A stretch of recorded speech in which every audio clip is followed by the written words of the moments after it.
This meeting is being recorded. Good morning, folks. This is Dr. Terry and Tom here at the Metaphysical Mysteries, the most interesting part of your day. Today we have with us a fantastic guest, John Russell. And John is well known. He has appeared on the History Channel, on Coast to Coast. He has got books out there, Knock in the Attic. Correct me if I'm wrong as I'm going through this, John. Knock in the Attic, Right. Riding with Ghosts, Motorcycle Rider, man of my heart. And then Seeding. I'm sorry, Seed Dreaming. Seed Dreaming. I had to get that right. Yeah, Seed that's Dreaming. the conference I was on, not one of my books. Yeah. Okay. All right. Gotcha. Psychometry, telekinesis, remote viewing, channeling, spirit guides, and as he says, I agree. It's all part of your psychic behavior, and people use all of those intermittently as they can. Right. John, it's great to have you with us, and I know you have a wealth of experience through the many years that you've been doing this. I think one of our primary focuses today is these ghosts. We do a lot of things, but it's been a while since we've talked about ghost hunting and that sort of thing. Tell us a little bit about your background and how you got into any of this. Well, I tell you, and Terry and Tom, it's great to be here. I really appreciate you guys having me. I'm excited to be here with y'all. I'll tell you a little bit about how this all started for me. It started when I was 5 years old, and I was sound asleep in my bed at night. It was probably around 1 or 2 in the morning when I woke up, but I was sound asleep. And my parents had a night light on. They put in the bathroom, and you could see that coming into the hallway. The hallway was outside my bedroom door, and then there was a doorway in the hallway that led into the dining room. So I'm sound asleep, and all of a sudden, I wake up totally, completely wide awake. No grogginess, no drowsiness. I'm just suddenly completely wide awake. And I'm like, well, this is really strange. This is odd. I'd never experienced that. And I thought, well, maybe there was a noise outside, and that woke me up. So I laid there and listened, didn't hear anything. And I raised up on my elbows, and in the night light's glow, I could kind of see it around my bedroom. So I just raised up on my elbows in bed and was just looking around my bedroom. And I looked out my open door down the hallway, and peering around the doorway into the dining room, peering around that doorway into my bedroom was this elderly black gentleman. And I screamed bloody murder because my family was white. I don't think we even had any black friends at the time. And my presumption as a 5-year-old child was that an intruder had broken in. This is somebody I didn't know. And when I screamed the first time, he walked around the doorway into the hall, started walking toward my bedroom, locking eyes with me, never taking his eyes off mine. And I knew he was elderly because he had a close cropped white hair. He had a white mustache, so I knew he was elderly. He was every bit as solid as you or I. He wasn't transparent. He wasn't translucent. He was full-bodied and every bit as solid as you or I. I can tell you the clothes he had on to this day. He had on this long-sleeved red flannel shirt and khaki pants, tan pants, black shoes, black belt. And as he got closer to me, I screamed bloody murder again. My parents woke up and came running. And then he began to vanish, and he got translucent, and he got transparent, and then he vanished. And I was crying and screaming, and my parents came in. My mother's trying to console me, and I said, there's somebody in the house. Even though I had just seen him disappear, so there's somebody in the house. So my mother's trying to console me. She's like, no, it's just a nightmare. It's something you watched on TV. And I said, no, there's someone in this house. And it freaked him out enough that my dad actually went through the house, looked in the closets, looked under the beds, checked all the doors and windows, and of course everything was battened down tight. There was nobody physical there in the house. And so it dawned on me, I couldn't articulate it at that age, but it dawned on me I had just seen my first ghost. And so they're trying to get me to go back to sleep. And I'm like, bloody hell, man, is this guy going to come back? Why did he come in the first place? Is he going to come want to talk to me? Is he going to want to do something scary? What the heck? And so I'm trying to get back to sleep. And for the next couple of weeks, I'm looking over my shoulder everywhere I go. And it's hard to go to sleep because what's going to happen? When is this guy going to come back? And then all these paranormal manifestations begin to occur. Now, people claim paranormal manifestations, but a lot of times it's something they experienced in meditation, or they dreamed it, or they hallucinated it, or whatever. These were literal physical manifestations occurring on the physical realm that other people witnessed, as well as myself. So these things begin to occur, and somehow I was able to connect that, okay, this guy came to open up this portal of these experiences. And I didn't understand why, but I somehow understood at an intuitive level that it was going to be extremely important to me in my life. And eventually it was going to be extremely important to other people to have this connection and to have these experiences. So those begin to occur on a regular basis. At my age now, I've had way over 1,000 of these physical paranormal manifestations. We've caught them on camera, we've caught them on video, other people have witnessed them, we've caught them audio, so on and so forth. So anyways, those begin to occur. And then a few months later, I was out in the backyard playing with a toy, goofing around, and this car pulled in the driveway that I didn't recognize. And I ran inside to get my parents, and I said, somebody just pulled in the driveway and I don't know who these people are. And I said, okay, well, we'll come out and look. So they came out and they said, oh, these are friends of ours. And I'd never met the people.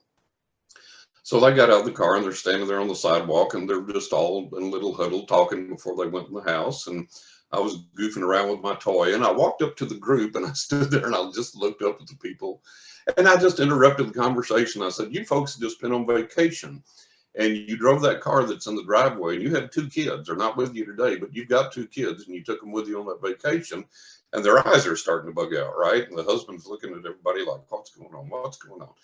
And as I went on, I said, you stayed at this hotel, and the front of it looked like this, and it had these trees, peculiar looking trees that were spaced at regular intervals in front. And it was so many floors, painted this color. And then in the back was the pool area, and it looked like this, was painted this color. And I'll never forget the woman. She was literally, her jaw was agape. Her eyes were bugged out. She was staring at me like I had cobras coming out of my ears. And she looked at my mother and she said, how the hell could he possibly know that? And my parents were taken aback, and they were stuttering. They didn't know what to say. And my mother said something like, oh, you know, kids and their imaginations. And she goes, no. Kids and their imaginations doesn't explain this. How the hell could he possibly know that? And my parents didn't know what to say and didn't know what to do. And finally the woman said, that's what we came to tell you today, is about the vacation that we took. We drove that car. We took our 2 kids. The hotel we stayed at was exactly as John described. How the hell could he possibly know that? And my parents were like, John, go play. And I was like, okay, nice to meet you folks. And off I ran.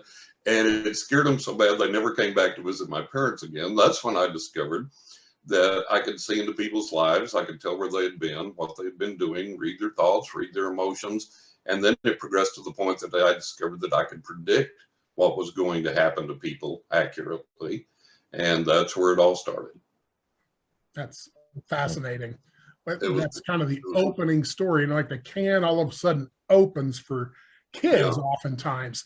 And then the next thing you know, they're trying to deal with that. I mean, here on the podcast, we try to make this a little bit educational. So I guess my question would be to you, you know, if you had a kid or somebody's out, a listener's got a kid out there, and all of a sudden this kind of a thing, it may not be quite that dramatic, but this kind of thing happens. What's your best advice for parents that, you know, all of a sudden their kids, you know, having these manifestations or at least telling them they have this manifestation? What would you tell them to do? Well, the first thing is encourage them and, you know, help them get some understanding of what's going on. And that's available through, you know, there's books you can read, there's things you can study. Not all the truth is out there, but there's little bits and pieces of it here and there, and you can begin to study, understand what's going on. One of the best things you can do is just have that communication with the other side directly and say, okay, I'm here, you're communicating, I'm learning, let's continue that. And then the other thing is, don't go to the knee-jerk default reaction of, if it's a supernatural experience, paranormal experience, a psychic experience, it has to be demonic, satanic, malevolent, dangerous. Don't go there, because that's not the case.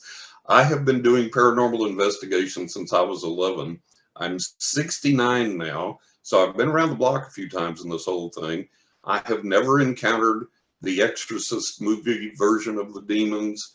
I've done all these paranormal investigations. I've never felt fear. I've never been attacked. I've never been scratched. I've never been bitten. I've never been cursed and told to get out. So don't default to that. Just because something happens that we don't understand and that we're not familiar with doesn't mean it's malevolent, doesn't mean it's negative, doesn't mean it's demonic, doesn't mean it's satanic. And so that's one thing that I encourage people to understand, and particularly when you're dealing with someone that's all of a sudden having these experiences and developing this gift. Don't have that misinterpretation of what's going on, and don't misinterpret the things that happen to you, because the other side has unique ways of communicating with us. Absolutely. And one example of that, when I shot the pilot for the TV pilot for the History Channel, we were at this one place, and this lady said, "When you get a break in filming, I've got to talk to you. This ghost tried to kill me." And I said, "Oh my God, no ghost tried to kill you." She's like, yes, this ghost tried to kill me. And I said, "Okay, we'll talk." So I got a break in filming, and I began to talk to her, and the other side had already told me what was going on. I already had the psychic knowledge of what was happening, but I listened to her story, and she was in the kitchen, and the cupboard door flew open by itself, and this dish flew out of the cupboard by itself, flew across the room to where she was, hit the wall beside her, shattered, and fell to the floor. And she said, "See, the ghost tried to kill me." I said, "The ghost wasn't even trying to harm you, much less kill you." I said, "If it was trying to harm you, it would have hit you. It didn't hit you." And I said, "What I understand, what the other side began to tell me before we even had this discussion, is that there are spirit guides, entities, people on the other side that have been trying to communicate with you for a long time and give you guidance and tell you some things that you need to know, and you've been pushing them away and ignoring them, probably chiefly out of fear." And I said, "They have finally reached the point where it's like, okay, ignore this. You can't ignore this." I said, "It was just a demonstration meant to jar you, meant to wake you up, make you focus, make you realize, hey, this is real. It's going on. It's occurring from the invisible realm to the visible. And there are people there that need to communicate with you." So she began to understand that. So we have to understand that a lot of these communications like that can be misinterpreted and can be misrepresented, so that we assume that the spirit's trying to cause us harm or danger or whatever. And maybe that's just the only way that they have to get our attention. Got it. Absolutely. You know, I get a chance to do this kind of work also. And so you do come up with some pretty unique stories as you go through doing this. Is there one that really sticks out for you that go, here's one people really think was something, So I don't know, you probably got 5 or 6 pop in your head right away, but is there one you can share? There's a lot. While we can go back and talk to that the same thing about shooting the TV pilot. We had a regular camera, and then we had a FLIR camera, forward-looking infrared radiation. And I think that we may have been the first to use FLIR, if not among the first. But I think we may have actually been the first. This has been a long time ago that I shot the pilot. And on FLIR, as most people know, there's a setting that when you're shooting through the FLIR camera, heat shows up as white and cold shows up as black. So they were shooting me with both the regular camera and the FLIR camera when we were doing this investigation. And we got to go to all these fantastic places. We went to Ford's Theater, and we went to the Mud House, and we went to all these places. And it was really marvelous because it was just me and the film crew. The docents would open the door for us to let us in, lock the door. There were no tourists there, and then the docents would disappear. So I had the run of all of these places, and just letting my psychic gift lead me and tell me what was going on and giving them all this information. So one of the great things that we captured, one of the really phenomenal things, we were at the Mud House, and I had been upstairs, and we were doing some things, some investigation there. And then there was this crack, this snap downstairs that everyone heard. It sounded like if you took a fairly large tree branch and snapped it in half. And I said, "There's our ghost. We got to get downstairs." So we all went downstairs. And I went over in this little, like a little kitchen area or something like that, dining area, whatever it was. And the docents and the film crew were all standing away from me, and they were filming me. And I said, I think this is Mrs. Mudd that's come back to communicate with us to give us some information. I said, Ms. Mudd, was that you? And I said, yes. She says that it's her. She's appearing over here off to my right. I said, she's standing there and she's walking toward me. And I said, now I can feel her energy. She is literally walking through me. She's passing through me, and she's come out the other side. And when I said that, when they replayed the FLIR, what they had captured on FLIR, there were black footprints on the floor indicating cold that were walking across the floor with no body, just the footprints. And they were small women's-sized shoes and period era shoes, walking across and walking to me and then walking through me, and we got that on the FLIR. So that was one pretty phenomenal example. And then during that same investigation at that same time, wherever I go, I'm always a magnet for the paranormal, and I always stir things up, and I always attract things and make things happen. So one of the Mudd relatives there that was there with us that night, that was a caretaker for the property, he had gone out, and the sheriff's department comes by and checks on it because it's a historic landmark and things. So they always check it out at night. So he had gone out and said, listen, if you see all these cars here and lights going on and off, we've got the History Channel here filming. That's what's going on. So you'll know everything's okay. And they were like, okay. And then he locked up the property, locked up all the outbuildings outside and everything, then came back in. When we got through shooting, he went outside to do something, and he came back in and he was shaking and he was white. And we were like, what's the matter? And he said, I locked up everything outside before I came back in. I'm the only one that has any keys. I went out to check on something, and he said, the one building that I locked up, apparently it was like an outdoor kitchen or whatever, like they used to have back then. And he said that door was open, the lights were on inside, and the faucet was running full blast in the sink. And he was just freaked out. So a lot of good manifestations during that investigation. Oh, yeah. Tommy, do you have something? I just want to go back, if I could. You said, the first time with the neighbors, your parents' friends. How old were you then? And when was the first time you were able to talk about this with anyone? I mean, obviously being young, you want to get this out, but no one's paying attention or listening. So yeah. Where did you go with it? I was about 5.5, close to 6, when that incident happened with my parents' friends. And fortunately, my mother she was very receptive to the paranormal, read all these books on it, had some experiences herself, as it had her family. And so she was very encouraging, and she gave me what information she could, and then pointed me towards things to read, things to study, so on and so forth. My dad was kind of I call him a closet believer, because he had to acknowledge the physical reality of these things that were happening in the house. He experienced them as well, but it scared him. My dad, he owned a bar, and he was rough and tumble. He did his own bouncing, all this kind of stuff. He had been a cattle rancher and all this thing. So he was a tough old guy. So he could handle himself physically, but the paranormal manifested, and he couldn't grab a hold of it. He couldn't control it. It manifested when it wanted to. It did what it wanted to. And so that freaked him out. So he kind of kept quiet about it. But my mother encouraged me, and I could talk to them about the things that were going on. But then I discovered at that early age that as I tried to talk to other adults, and as I tried to talk to my peers, kids my own age, that due to their religious upbringings and due to the way they had been taught, they didn't want to talk about it. It was either too scary, it was demonic, it was, we just don't talk about those things, or those things don't exist. And so I began to discover that it's difficult to communicate that to people without encountering this resistance and sometimes outright hostility. And it's still that way to this day, unfortunately. Luckily, your mother was open to that. Had she not been, because a lot of times we have people on this show that are trying to learn this for their own children or themselves. Right. Would have been a good avenue for you. What do you think would have been helpful to you had you had that opportunity if your mother was not open?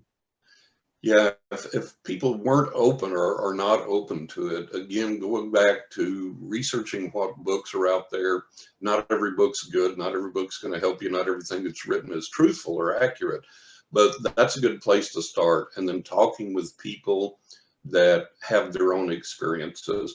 And again, there you've got to be very, very careful, because people are going to lead you into whatever their particular belief system is. So most people are hidebound by tradition, dogma, ritual, so on and so forth. And that's what they're going to give to you because that's all they know. Right. And what was very fortunate for me was around the age of 11, when I began to do serious paranormal investigation, paranormal research, I had been a good reader with good comprehension.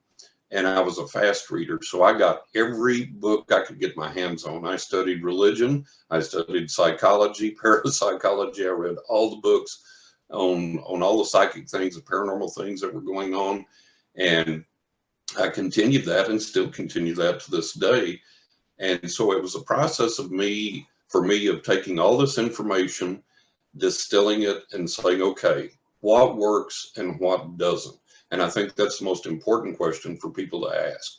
What works and what doesn't? What's true and what isn't? If people tell you that they can demonstrate something or do something paranormally or psychically, let's see it. If they can't, after repeated attempts and after repeated statements that they can, then you know they're lying, they're faking whatever, pass them, going down the road to somebody else. If a certain teaching or a certain group or a certain this, that, and the other tells you they have certain knowledge or certain power of this, that, and the other, test it out. Does it work? If it's practical, it has to work in the physical realm.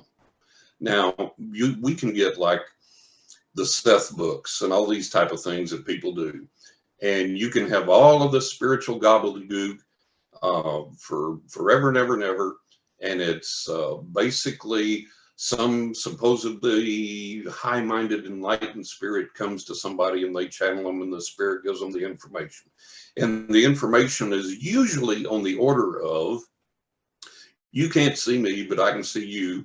And that's because I'm here, but you're there, but I'm also there. And then one of these days you might be here, but I might be gone, but then I'm everywhere. And just idiotic, stupid nonsense that goes on and on and on forever, leads you down this rabbit hole of, if you study this long enough and hard enough, you can talk like I do, and then you'll be where I am and I'll be where you are, and we'll all be. And it's like, Jesus Christ, none of it works on the physical realm. It doesn't heal anybody. It doesn't make any better looking. Doesn't help your finances. Doesn't help your relationship with your spouse. It's just idiotic nonsense. So there's a lot out there you have to avoid. And my benchmark has always been my guiding light, if you will, my guiding star, the magnetic north compass for me has been, does it work? If it doesn't produce something useful and beneficial in our everyday physical lives here on this planet, then it's not worth studying. It's not worth messing with. It's not worth hanging on to. If you claim healing and that healing turns out to be more of the Seth books nonsense, where it's some spiritual thing where you meditate and you visualize you're healed and oh, you feel good, and then you get up and you grab your crutches and you wander over to your wheelchair and you get around the same exact way, that's not healing. That's imagination. That's fantasy. So if you claim healing, the healing has to work here in this physical realm. An example of that, I'll give you an example that was really mind-blowing that I got a big kick out of, and a lot of people did. I had sold my house before I moved up to New York to be with my wife. I was staying with a buddy of mine back in Texas where I live, and he was a character. He was a retired fighter pilot. He had worked for the NSA. He had done all these things in the military, held top secret clearances. And he believed, but he was scared to death of it. He told me one time, he said, John, as long as you're staying here, I believe in what you do. I believe you have this gift. I believe you have this power. But if you see, hear, feel, experience anything, I don't want to know.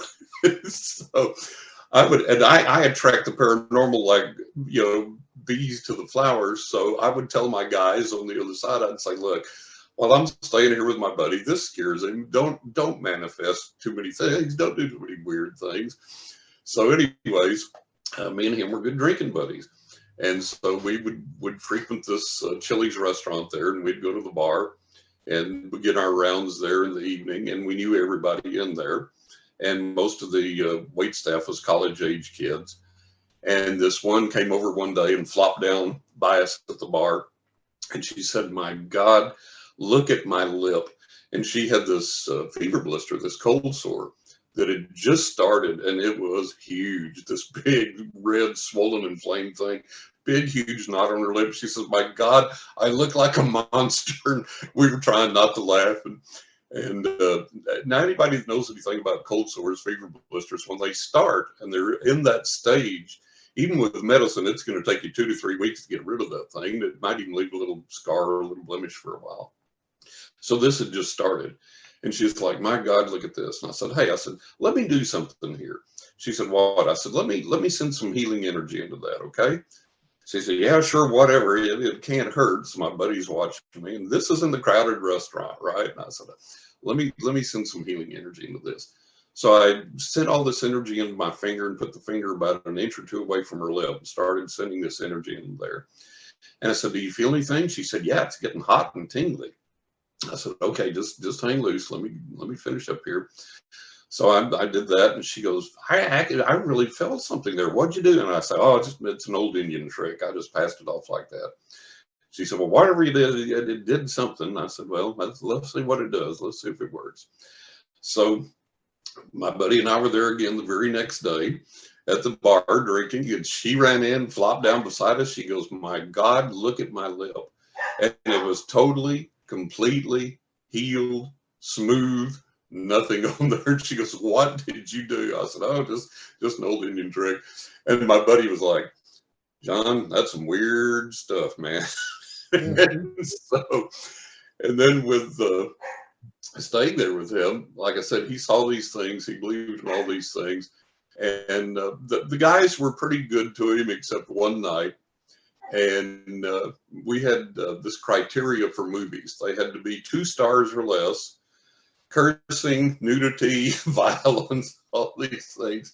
So we would get our beers, and he had this open floor plan at this side of the house where the living room looked into the dining room, and then the kitchen was right there. And it was a pretty small area, it wasn't real large. And he cooked and I cooked, and we were both meticulous about cleaning up afterwards. So there was never any dishes in the sink, or there was never anything to fall over, or anything to shift in the cabinets, cause noise, or anything like that.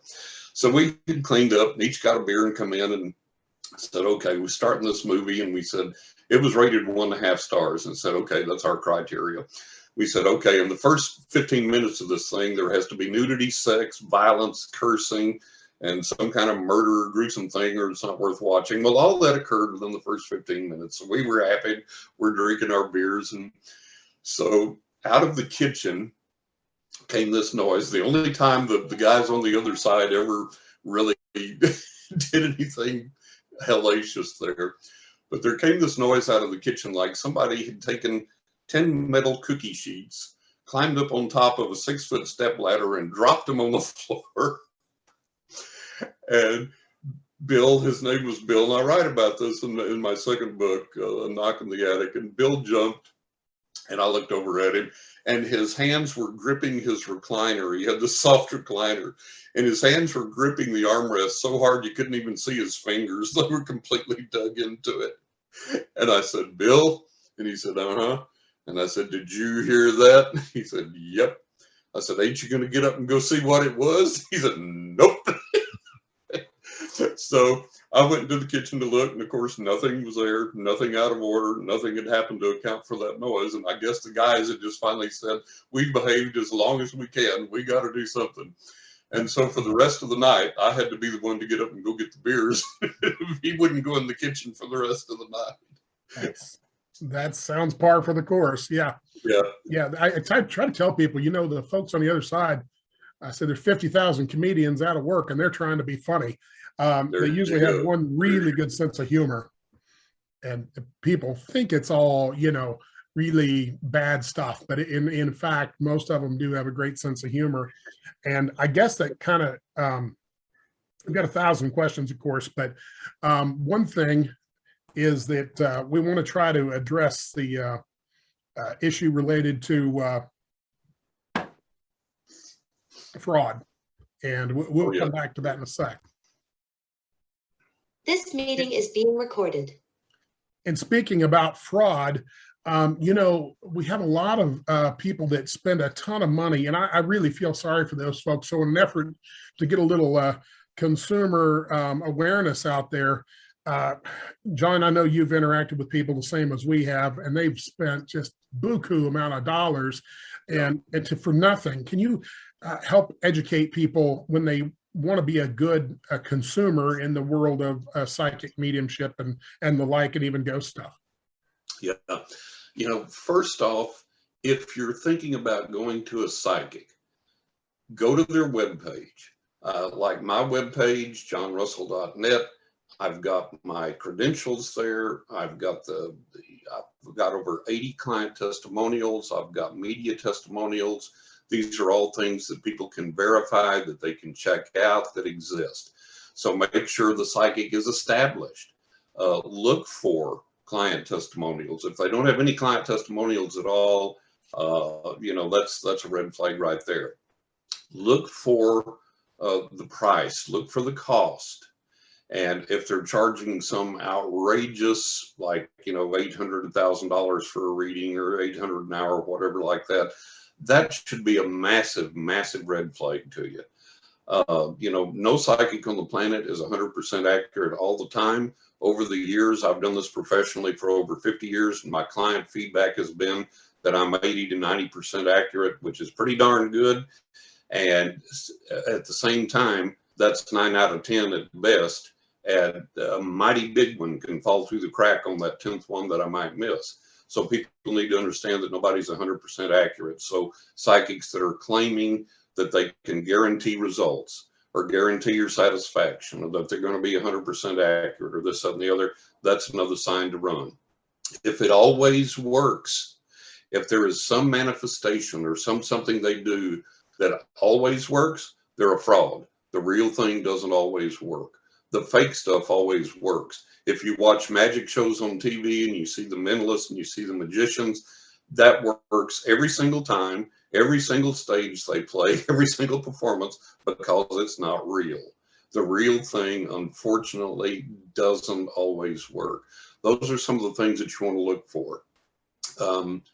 The definite clue to run is if one of these psychics or spiritualist mediums, whoever they claim to be, if they tell you that they see darkness around you, there's a curse on you, somebody's trying to make you sick, this, that, and the other, and they can get rid of that for you. They can bring your cheating boyfriend back and make him faithful. They can get you the job you want, whatever.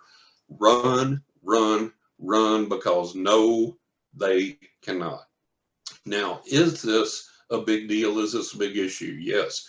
When I was living in New York, my wife's a New York native. She was born in Yonkers, grew up in the Bronx, had a business in the Bronx, family business there. And we would go into Manhattan shopping for the business. So my wife knows my expenses, my taxes, everything else.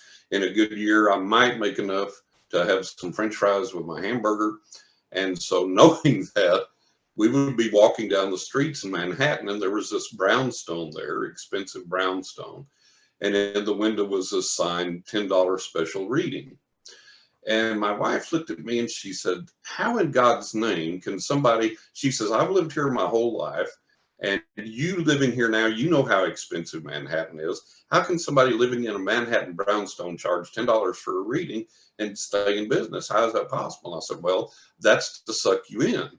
That's the special reading for $10, and then the real grief starts.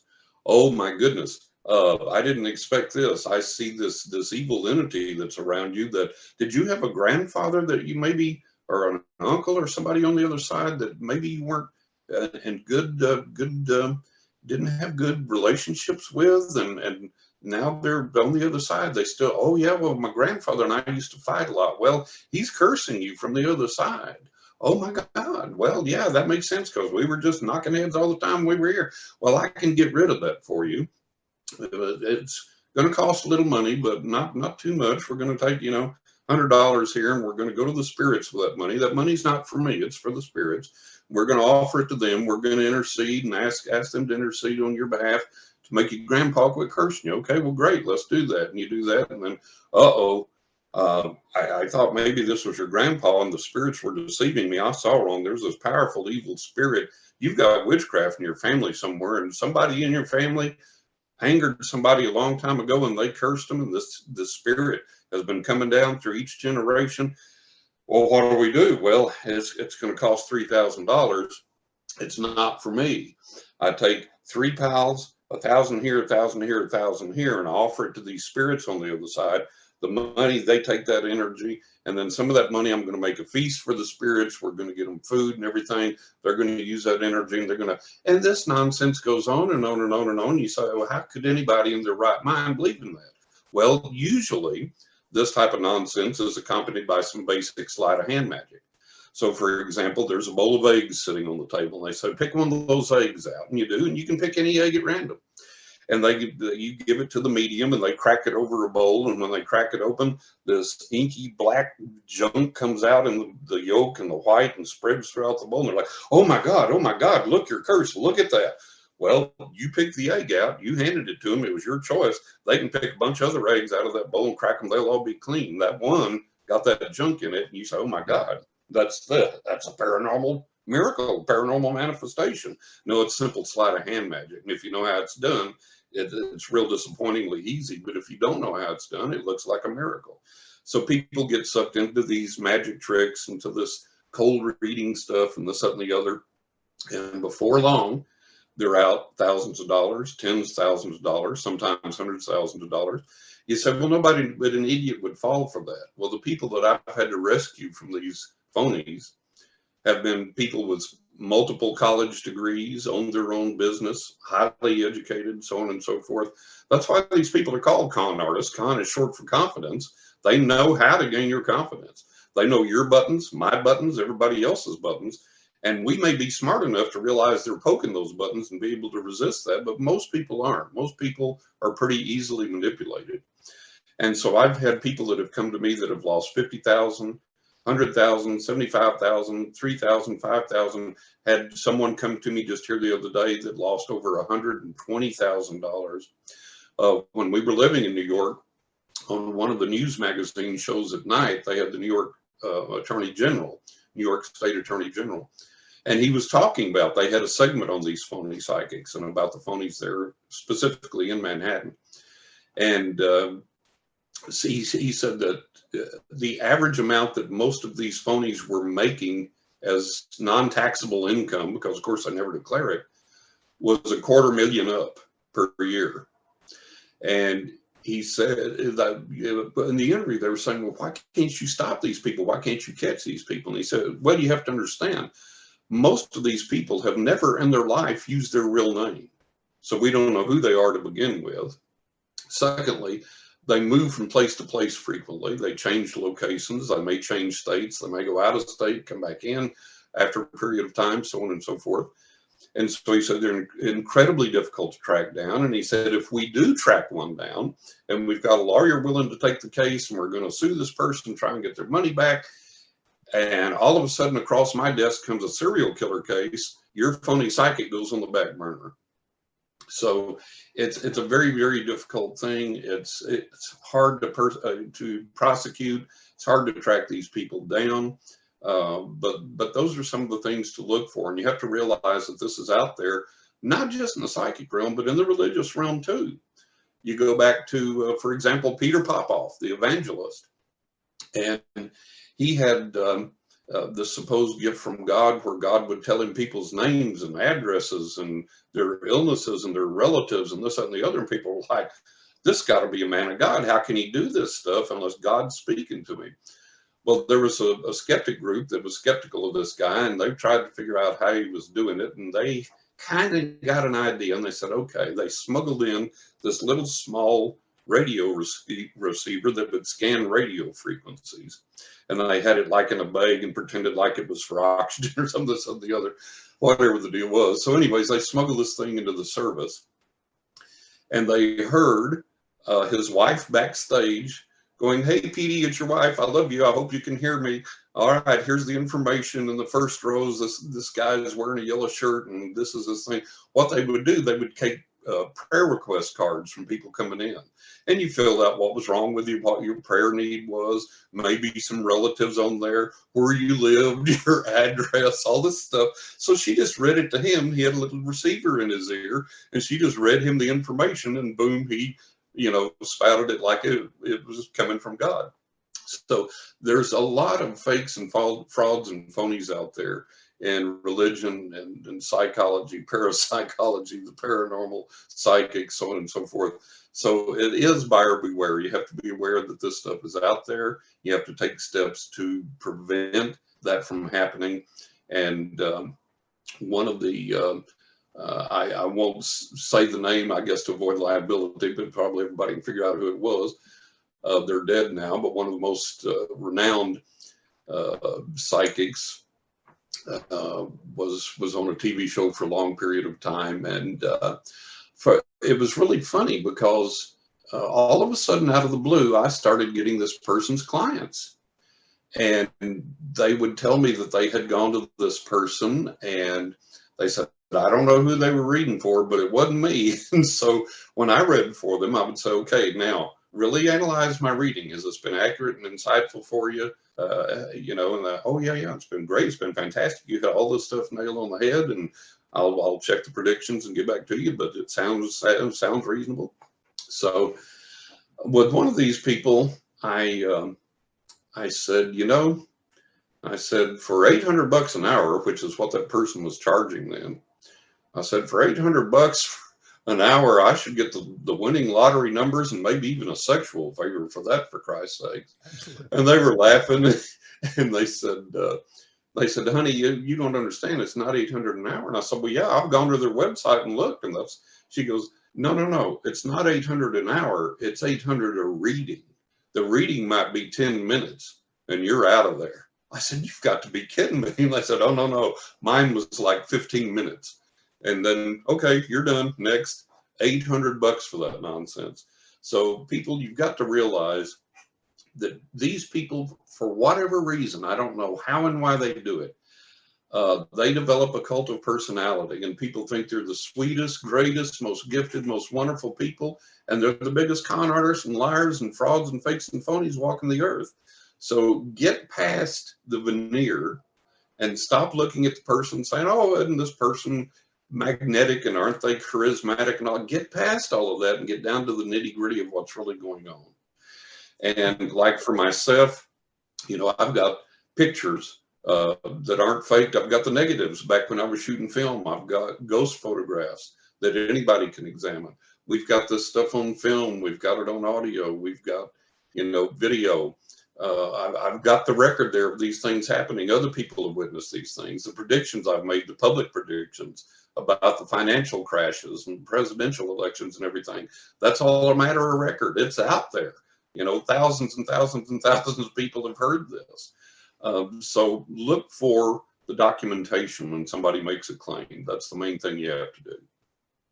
Yeah, I agree. And, we talk about beliefs too. And beliefs, in my opinion, are things that you take in that because you can't explain things. So people have beliefs. You believe in Santa Claus because you can't explain how the Christmas packages got under the tree. Exactly. When you're little, but once you get older, you kind of figure it out, and it's no longer a belief. And so beliefs are not necessarily the truth. It's in a lot of religions, and as a minister, I can say that, I've studied all 12 major religions in detail, and a belief is just that. It's a belief. It doesn't make it true. It's just that we can't explain it, so we plug something in, and I think people need to really take a harder look at this. And for somebody who worked a lot of consumer fraud crime, I would say this is an area that's ripe for legislation, which scares, it should scare everybody who's legitimately doing this, because it would knock a lot of people that are legit out of it because of these. And that's the way it always is in crime stuff. One or two people do this bad stuff and the rest of us suffer for it. Exactly. So being a good consumer is really important. Let me let me throw this out. I'm going to switch gears for just a sec. Sure. And I want to talk about when you have a haunting, let's call it a haunting for lack of a better word.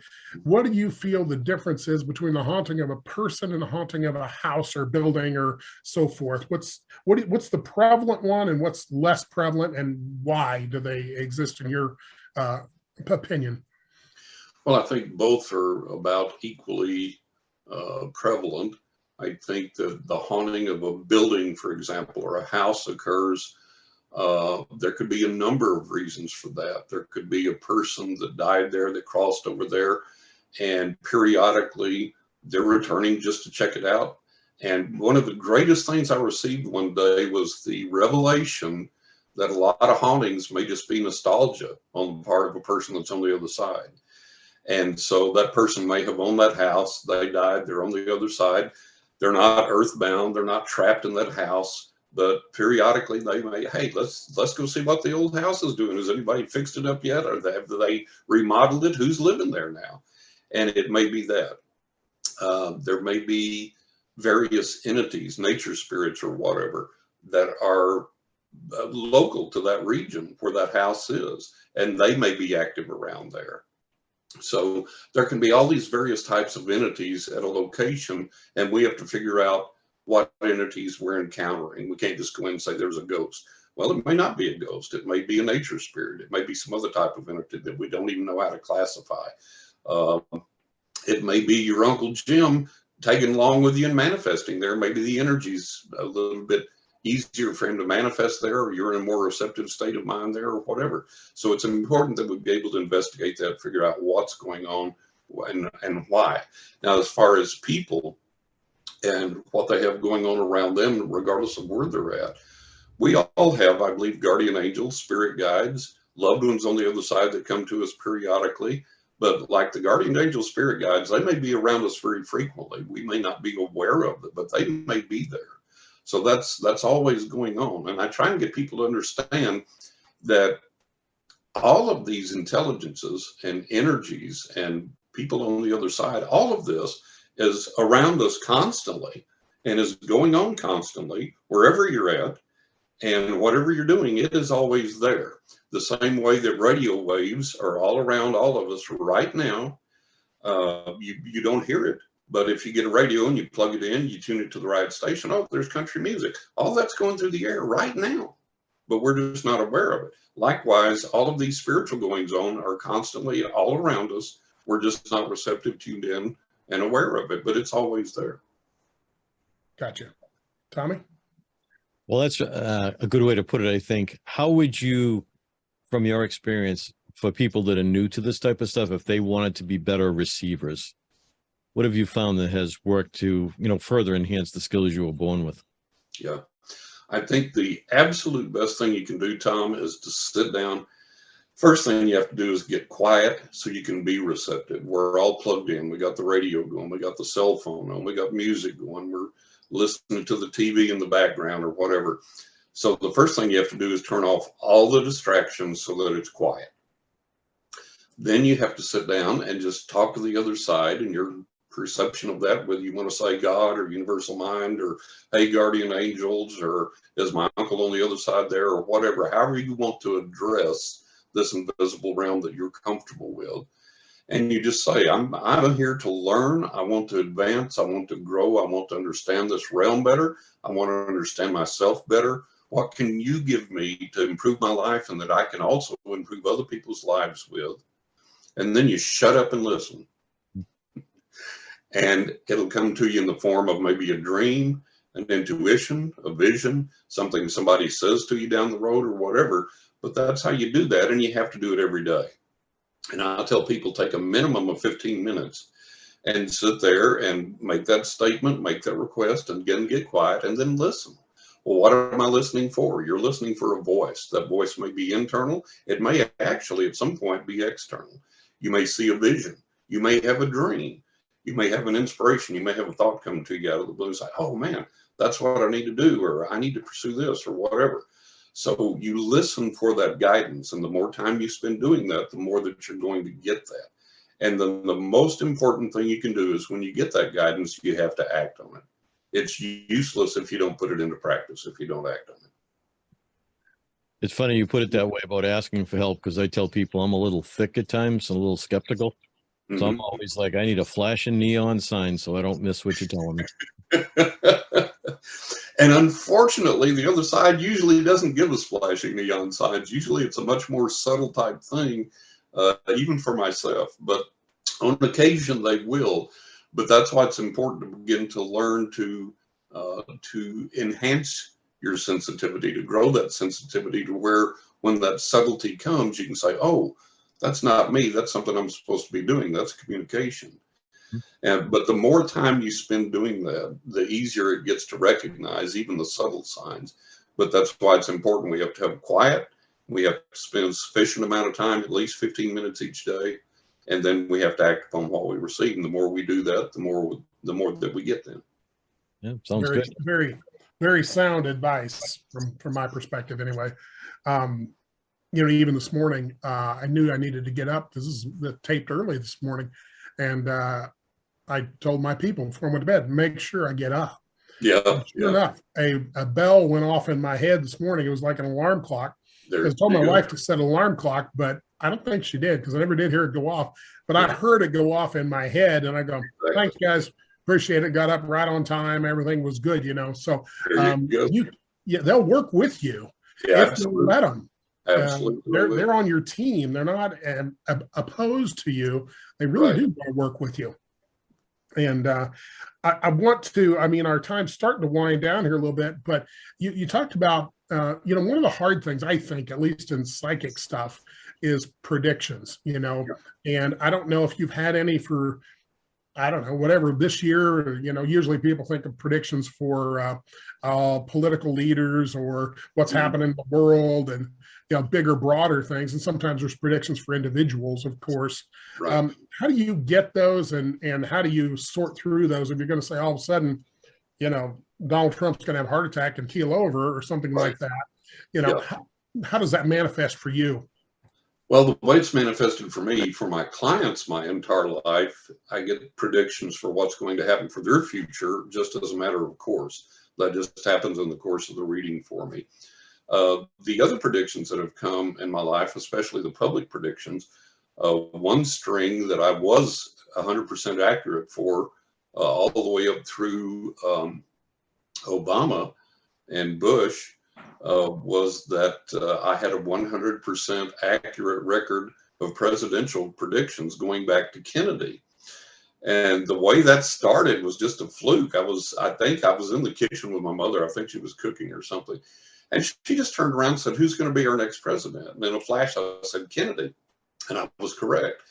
And so then it kind of became a family game to see if I could accurately predict the president each year. And I did. And as I continued that into adulthood, I did that on radio. I did that in my interviews. That's a matter of record. I remember when Bush won, and all the big name psychics were predicting Gore, all the big name psychics. And so I was on this radio show, and it came down to the end of the show, and they said, well, let's hear your prediction. Who's going to be president? And I said, Bush. Bush is going to win. And the person was almost taken aback. They were like, well, so-and-so and so-and-so and so-and-so, they're all predicting Gore. And I said, well, they can predict Gore all they want to, but Bush is going to win. And she was real haughty, and she said, well, we'll see, won't we? And I said, yeah, we will. And of course, Bush won. I predicted his reelection. I predicted Obama his reelection. No. And it's a matter of public record that I did those things. So those are things that just kind of fell into place over the years. And I never missed a president. I was totally accurate all the way up through. And then I finally told the guys on the other side, I asked the guys on the other side, I said, no psychic on the planet's 100% accurate, but I said, I have this 100% accurate string. I know it's going to break at some point, but right now it's 100%. If I retire from making presidential predictions, can I keep that? Can I keep that intact? And the guys were like, yeah, okay, you can have that one, kids. So I retired from doing presidential predictions and kept that string intact. So that's how that came about. And then other things, I predicted the first economic crash years in advance before that happened. and said when it was going to happen and how. That was a matter of record. I did that when I was on radio. I predicted that. So some of those things like that do come to me in a timely manner to help people. But it's amazing. You can tell people that, and they won't take that advice. They'll still, do things and lose money. Like I have a very wealthy client, and I'll say, don't do this, don't do this, don't do that, do this instead. And he goes, John, when I listen to you, I'm okay, and I'm all right with my money. And then when I get a wild hair and try and work off my intuition, I don't listen to you, I'll lose a lot of money. I'm like, okay, is there an object lesson there? So it's sometimes difficult to get that information out to people. People won't always necessarily, take what's going on. And even when you've been accurate in the past and you're telling people, okay, it's going to happen again, because I predicted the second crash. I said, we're going to put Band-Aids on the hot air balloon, send it back up, and it's the same balloon. The same thing's going to happen. It's going to crash again. And it did. And it's, it's difficult trying to get that across to people. So, but as far as what's happening now, the bank failures, everything we see, I've been telling people for a long time, stay away from the market. I told people a year or two before it happened, I said, start getting out of crypto. Crypto's going to crash. And it did. And, right now we've just got this huge economic instability, and people need to be aware of that, be cautious about that, be careful with their money. I tell people, hey, it's safer under the mattress than, take some out and stick it under the mattress and you've got some. I just read a news story the other day on Yahoo. I think it was yesterday, the day before. And some of the big banks, Synchrony, Chase, some of these other banks have all of a sudden shut people's accounts down for no reason. And like one guy was a sports writer in New York, I believe it was. And people like that, they go to pay for something with their bank issued credit card or a debit card, and it doesn't work. And they call the bank and it's like, well, your account's been shut down due to suspicious financial activity. And they're like, well, what activity? Well, we can't tell you. We don't really know. So they can't access their credit cards. They can't use their ATM cards. They can't use their debit cards. They can't access the cash that's in their checking or savings. It's frozen. And so unless you've got some money stashed at home, you're out of luck. And so these people call and go, well, what flagged it as a suspicious thing? I've been banking with you for years and years, and what all of a sudden set this off? Well, we don't know. And it could take up to 60 days to find out. So people need to be aware that this stuff is going on, and, always have a little fail-safe for yourself. And in this article, they recommended, hey, don't just have one bank, have two banks, different banks, and have maybe the mortgage money in another account so that if they freeze this one, you can still pay the mortgage. And I tell people, hey, have some cash at home.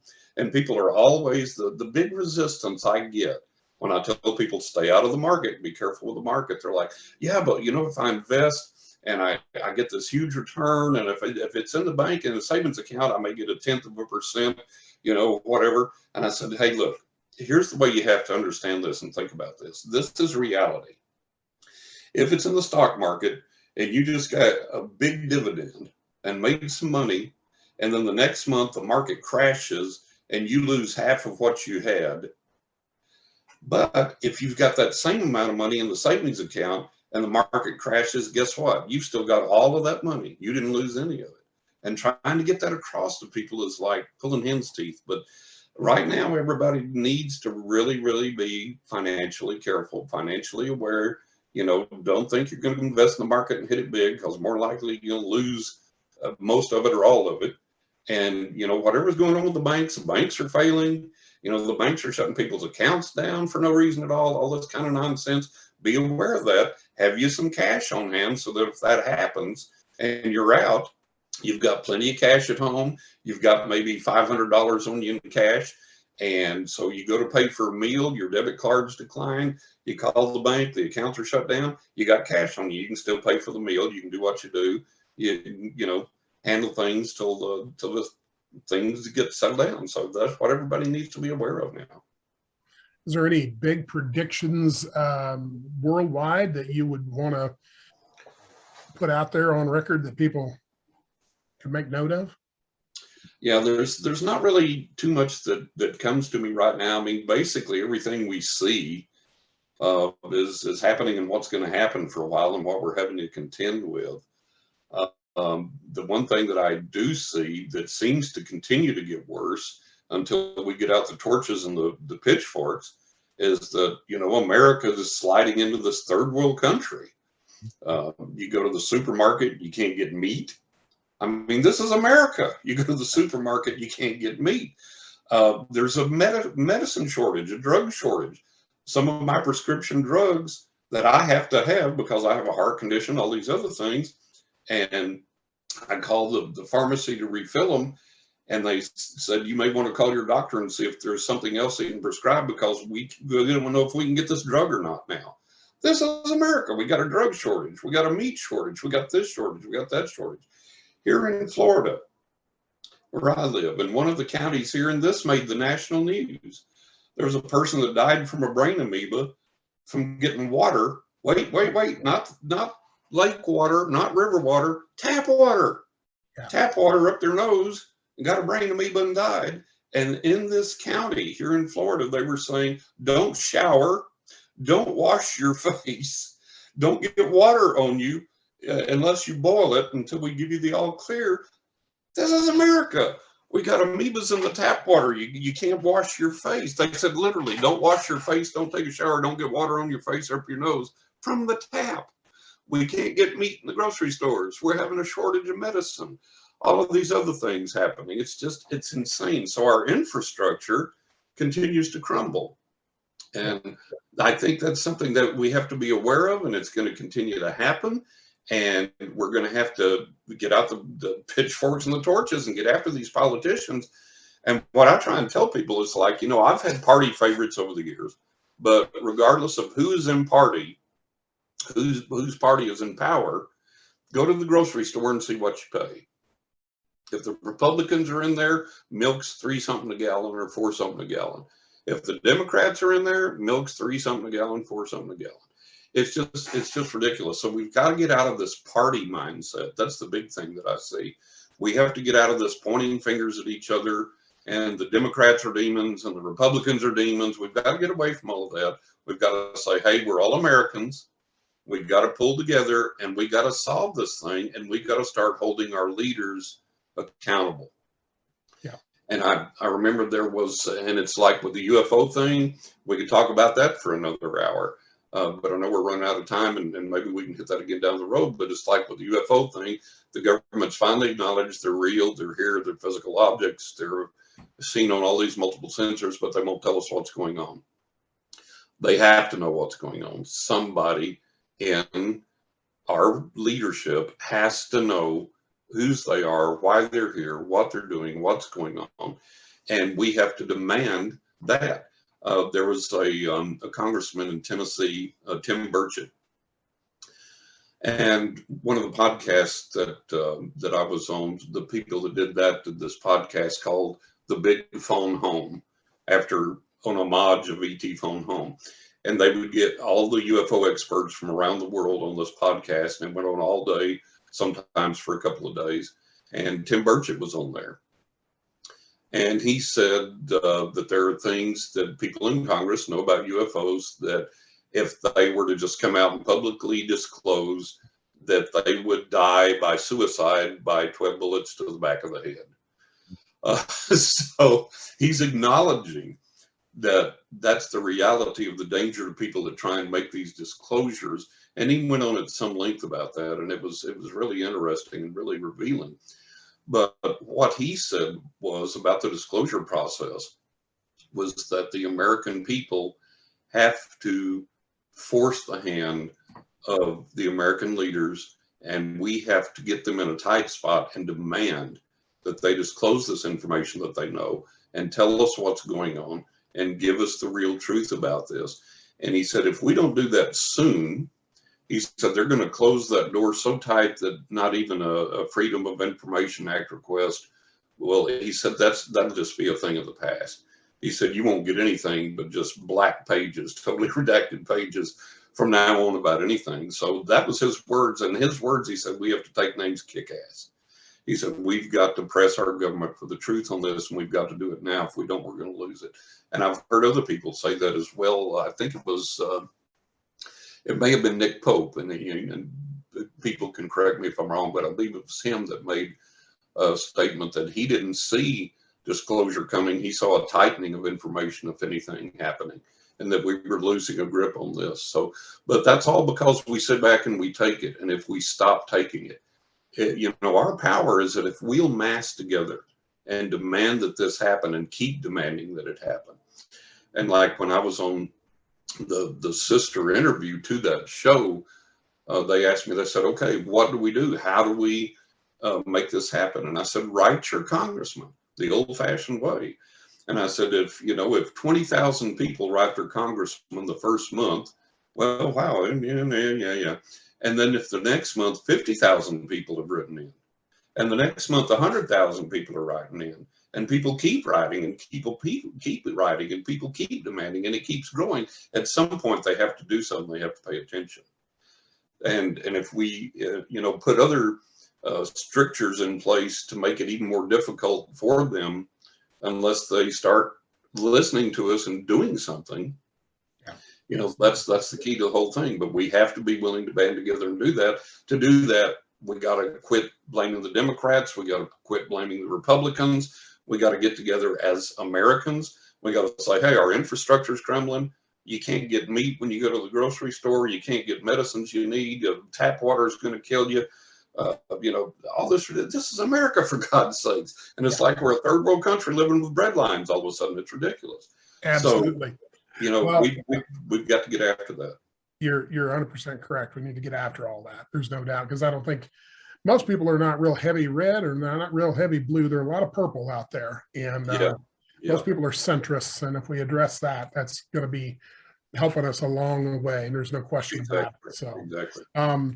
Well, do you want to do? I mean, I'm off the cuff here. Do you want to do a little demo of like what you do with readings? I mean, Tommy and I are good training dummies. If you want, I don't care what you want to do, but whatever strikes your fancy, something that maybe we need to know, maybe the podcast needs to know, or personally need to know, so people can see what you do, what a real psychic looks like, and that kind of thing. Well, basically, let's start with you first, Terry. With you, there's no big thing fixing to take you out or put you down or anything like that. Life's normal lumps and bruises. But with you need to look after your health a little bit more. And I mean, that's good advice for all of us. But for you in particular right now, there's some things you can do specifically with your energy, not just your physical energy, but your mental and emotional energy, to where you're not jousting at windmills, and you're not on too many wild goose chases, and you don't have too many things at once on your plate. There needs to be a little bit of a scaling back, in some sense of the word, there on some things, so that you're not overtaxed.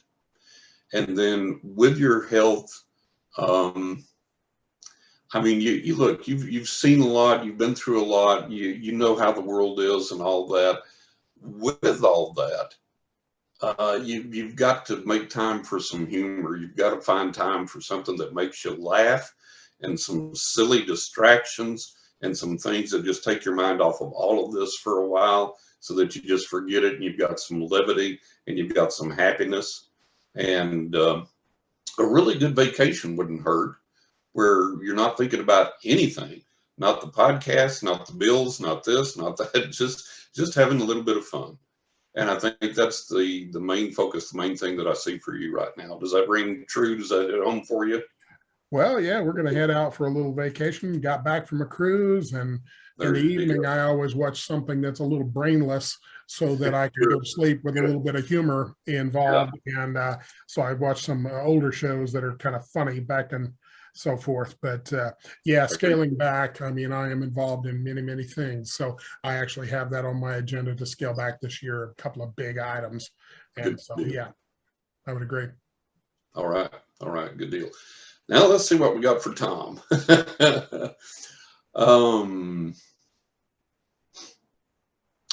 There's a project that you are either working on or need to work on. There's something you have in mind as far as something that you should write there's some information that you have that you need to be disseminating, that you need to be getting out there. And I think that there seems to be a divergent path with this. There seems to be, I don't know, it's almost like an intelligence type of information. And I don't know how to describe it any better than that, but it's almost like, that's the way they give it to me. That's the best way to describe it, where it's like let's put it under this umbrella, where it could be something like information that you know related to some type of intelligence or something of that nature that you could put out there as a warning, a descriptive something, or almost like a true spy novel, that type of thing. And that's the best way I can describe it. But it definitely is intelligence, some type of intelligence thing. And it's something that you could put out there in a way that would somehow wake people up or guide people or whatever, some kind of knowledge you have that it may be a little dicey, but people need to know it. Does that make sense to you at all? Not quite sure what that would be, but I'll give that some thought. Okay, to do that, there's something there. It's something in your past history, your past knowledge that you've got. Okay. And it's something that's sensitive. But it's something that you can get out there in a way that I think would help people and kind of shake people up. And it's kind of like, when people in politics, law enforcement, intelligence agencies or whatever, and they write nonfiction books, they write books about real experiences, and they reveal certain things that enlighten people, make people aware of things. Like, the biggest gun runner in the world is the U.S. All of those types of things that we find out. There's something there you've got that you need to bring out and let people know. Okay. So study on that, work on that. And then the other thing is, I think there's some writing, some publication or something that you need to do in the realm of paranormal. So that's something that I think you need to focus on and work on. Okay. Yeah, we've been planning on writing a book. We just haven't had the time to sit down and do it. So there you go. There you go. So get that done. But think on this intelligence thing. Think of what that is. Connect with that. And it may be that I'm the harpoon's hitting bone, and it's something that you don't want to acknowledge on the air or can't say or don't want to talk about, which is fine. But there's something there that you need to grab a hold of and do something with. Maybe a little controversial even, but it's something that needs to get out there. Okay. Awesome. Fantastic. Thanks, John. Well, hey, folks, we've been talking here with John Russell from great state of Florida, formerly Texas. So man, I really appreciate you coming in. Is there anything, if people want to get a hold of you, tell us how the best way to do that is. Okay. And I do take new clients all the time. You can go to johnrussell.net, johnrussell.net, 2 S's, 2 L's in Russell. And there's information of my client testimonials, my media testimonials, how to schedule a reading. You'll see my book covers there for my books on either side of my picture when the page loads. You can click on those, take you straight over to Amazon where you can buy those. So all the information you'll need about me is there. Fantastic. Tommy, you got any closing words? Yeah, John, I just want to thank you for joining us today. I like your direct approach, and I think that's refreshing. We need more of that out there for sure. My pleasure. And enjoyed being here. Enjoyed meeting both of you, and hopefully we'll do it again down the road. Sounds like a plan. Well, John, from all of us here at the Metaphysical Mysteries, thanks so much for, being here with us and educating people on so many different topics.